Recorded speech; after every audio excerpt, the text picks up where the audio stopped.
తాడికొండలో ఈరోజు గ్రామసభ జరగబోతుంది. భూసేకరణ, భూ సమీకరణ అనేది ఈరోజు అధికారులు తేల్చబోతున్నారు. ఈ వీడియోని చివరి వరకు చూడడానికి ప్రయత్నించండి. మర్చిపోకుండా లైక్ చేయండి, షేర్ చేయండి, సబ్స్క్రైబ్ చేయండి. ప్రజా రాజధాని అమరావతి నగరంలో ఏర్పాటు చేస్తున్నటువంటి ఎర్రుబాలెం టు నంబూరు రైల్వే లైన్లకు సంబంధించిన భూసేకరణ విషయానికి సంబంధించి రైతుల ప్రాథమిక అభిప్రాయాలను అనుగుణంగా ప్రభుత్వం చర్యలు తీసుకుంటుంది అని ముఖ్యమంత్రి, సిఆర్డీఏ అధికారులు అధికారికంగా ప్రకటించడం జరిగింది. Railway line inner ring road నిర్మాణానికి సంబంధించి కొండవీటి వాగు విస్తరణకు సంబంధించి అవసరమైనంత మేరకే భూములు తీసుకోవాలి అని ఇందుకు గాను భూ సమీకరణకి వెళ్దామా, సేకరణకి వెళ్దామా, ఈ రెండిటిలో మెజారిటీ ఆఫ్ ద సెక్షన్ ఎవరైతే రైతులు ఉన్నారో వాళ్ళు ఏదైతే విధానాన్ని ఎంచుకుంటారో ఆ విధానానికి ప్రభుత్వం ఎట్టి పరిస్థితుల్లోనూ కట్టుబడి ఉంటుందని, ఆ మేరకే ముందుకెళ్తుంది అని ఇప్పటికే మంత్రి, అధికారులు స్పష్టంగా ప్రకటించారు. భూ సమీకరణ అమలైతే రెండో విడత 7 గ్రామాల్లో చేపట్టినటువంటి భూ సమీకరణకి ఇస్తున్న ప్రయోజనాలనే తాడికొండ గ్రామ రైతులకు కూడా అందుతాయని స్పష్టంగా తెలియజేయడం జరిగింది. ఈ నేపథ్యంలో సిఆర్డీఏ అధికారులు బుధవారం తాడికొండలోని రైతులతో గ్రామ సభను ఏర్పాటు చేయాలని నిర్ణయించడం జరిగింది.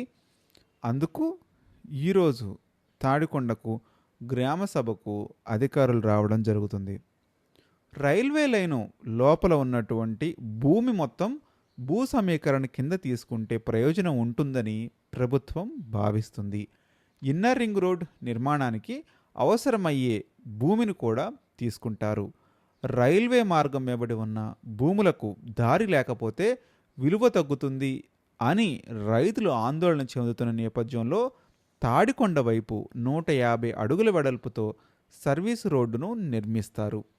ఇప్పుడు రైతులకు కూడా కొన్ని సందేహాలున్నాయి. భూ సమీకరణ కింద భూములు తీసుకుంటే సంబంధిత రైతులకు రిటర్నబుల్ ప్లాట్లు ఎక్కడిస్తారు, అక్కడ విలువ ఎంత ఉంటుంది వంటి అంశాలపై స్పష్టత ఇవ్వాలి.